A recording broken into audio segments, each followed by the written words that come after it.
Isa na namang Japanese tunnel ang ginawa pa at ginamit noong ikalawang digmaang pandaigdig ang ating papasukin ngayong araw na ito.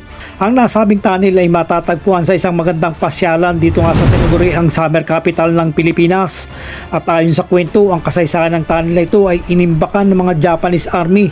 Hindi lang bala at armas, maging mga kayamanan ay dito raw ibinaon bago pa matalo ng mga Amerikano ang mga Hapon.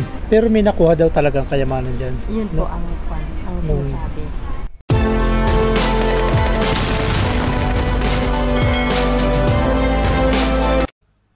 Ito yung Botanical Garden na matatagpuan dito sa Baguio City at ang entrance sa adult 100 pesos, 12 years old and below ay 25 pesos.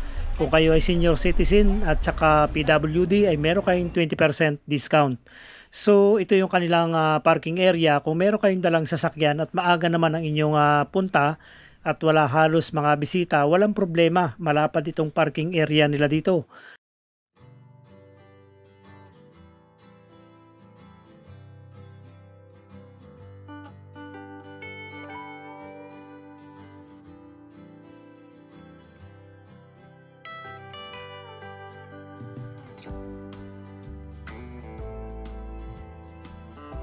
Antabayanan nyo lang mga Kamindurahin TV yung ating ibablog ngayong araw na ito, ang Japanese Tunnel na dito mismo matatagpuan sa loob ng Botanical Garden.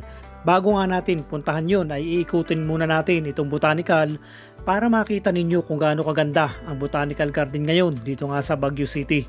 Para mapasyalan nyo at pagka pinuntahan nyo ang lugar na ito, huwag nyong kalimutang pasukin ang tunnel sapagkat meron nga tayong nakausap na taga rito, matagal na siya nagbabantay.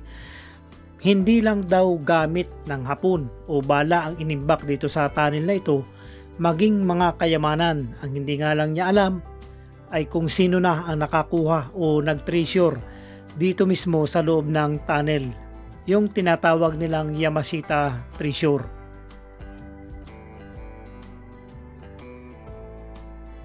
Bago nga natin ipagpatuloy yung ating vlog mga Kamindurahin TV at iba pa nating mga viewers na hindi pa nakakapag-subscribe sa ating channel, ay pakiclick naman yung subscribe at papindot ng ating bell button para ma-update ko pa kayo sa iba pa nating mga vlogs. Maraming salamat po.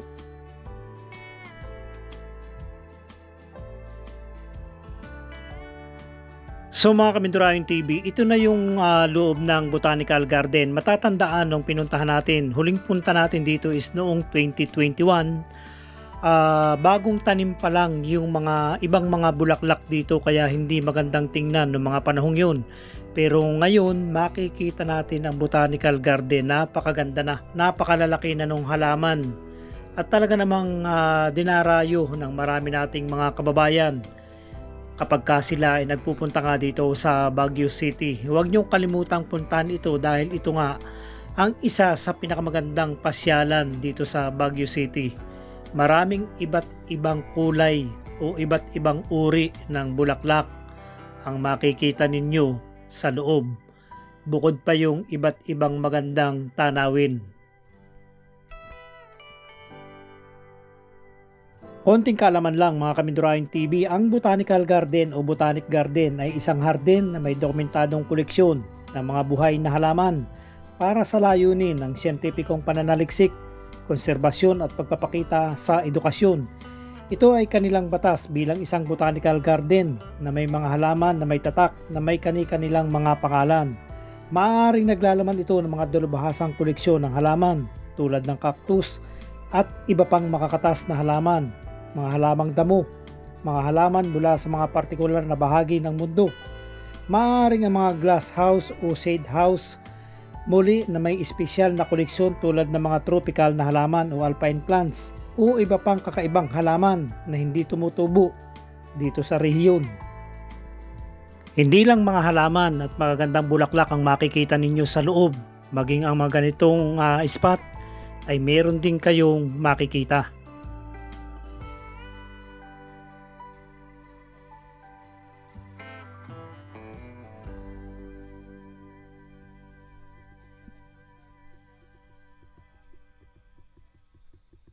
May kaluwangan ang Botanical Garden. Marami kayong pwedeng puntahan dito. Pero sa ngayon ay pupuntahan na natin ang Japanese Tunnel.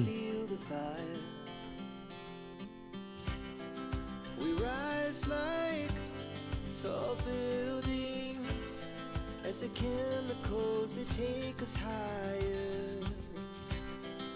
The night's young, it has just begun. Mga Kamindurahin TV, andito nga tayo sa Baguio City at pinuntahan natin ang isang pasyalan dito, ang Botanical Garden. Sa loob ng Botanical Garden ay makikita natin ang isang Japanese tunnel. At base nga sa kwento, itong tunnel na ito ay pinamugaran nga ng Japanese Army. At ayon din dun sa ating nakausap, marami raw itinanim na kayamanan sa loob at yun nga ay na-recover. Hindi lang natin alam kung sino ang nakakuha no kayamanang yun. Gayunpaman, ipapakita ko sa inyo kung ano ang hitsura ng Japanese tunnel dito nga sa loob ng Botanical Garden. Tara, pasukin natin. Dahil sa matinding presensya ng mga Amerikano, naging target ang lungsod ng salakayin ng mga Hapones ang Pilipinas noong 1941, noong World War II. Sa panahon ng pananakop ng mga Hapones, ang kanilang hukbo ay nagtayo ng iba't ibang lagusan sa ilalim ng Baguio City upang mag-imbak ng mga kagamitang militar. At ang pinakabunganga ng tunnel ay matatagpuan dito nga sa Baguio Botanical Garden, isang madilim na kuweba sa ilalim ng cascade ng mga paku at mga dahon. Ang lagusan ng tunnel na ito ay masyadong madilim, bumubuo ng underground loop sa ilalim ng kalsada mula sa itaas. Sa nakalipas na maraming taon, may kumakalat na tsismis o balita sa lahat daw ng lagusan na ginawa ng Hapon ay may mga itinatagong kayamanan ang sinasabing nakaw ng kayamanan ni Yamashita. Ang mga alingaungaw na tulad nito ay lumalabas sa mga lugar at sa buong site ng tunnel na ginawa ng mga Hapon sa Pilipinas. At noon ngang 1945, naging host ang lungsod sa formal na pagsuko ng mga Japanese Imperial Forces na sinasabing ito na ang hudyat ng pagtatapos ng ikalawang digmaang pandaigdig sa Pilipinas.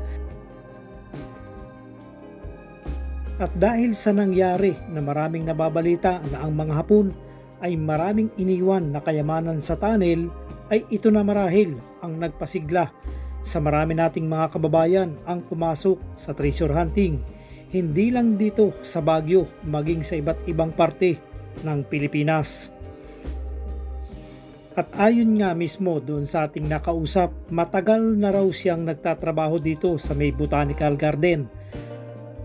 Meron daw talagang nakuha sa tunnel na ito ay hindi natin alam at wala naman talaga tayong balak alamin.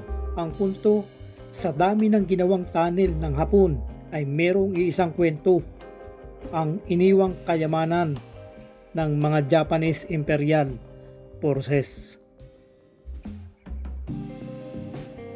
Kung mapapansin ninyo mga Kamindurahin TV, ang tunnel na ito ay maraming branches. Iba't iba paliko-liko dito nga sa loob. Bukod sa kwento na may mga kayamanan na nakuha dito, maraming iniwan ng Japanese Imperial Forces, meron ding mga kwento na kababalaghan na nakikita dito. Ayon din dun sa ating nakausap, bukod sa kayamanan ay meron ding nakikita ritong mga kaluluwa. Dahil hindi naman talaga lingid sa ating kalaman na may mga namatay din dito mga Japanese Army. Kaya kung pupunta kayo dito mga Kamindurahin TV, mas maganda na maliwanag ang inyong ilaw o flashlight o grupo kayo na pupunta rito. Pero kapag kayong dalawa lang ang pupunta rito, lalo na kapag mag-asawa o mag-syota lamang, ay nakakatakot. Pero kung kayong dalawa lang ang pupunta rito ng iyong nililigawan, malamang bago ka lumabas sa tunnel na ito ay girlfriend mo na.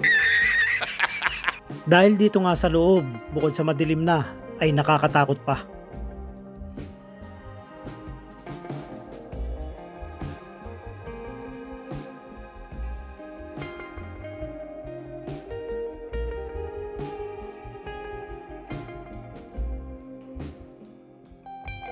Nagulat naman ako dun sa ating nakasalubong na yun.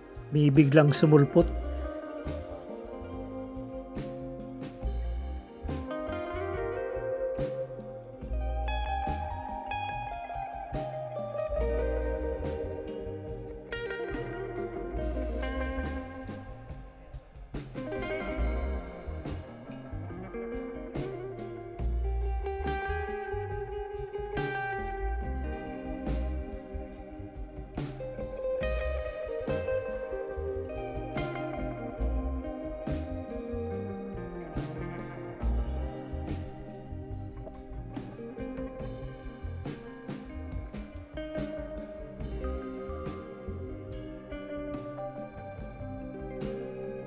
So mga Kabindurahin TV, tapos na nga ang ginawa natin pag-explore dito nga sa loob ng tunnel. Kung nagustuhan nyo yung aking vlog, paki-like, paki-share, and paki-subscribe na rin. Maraming salamat po.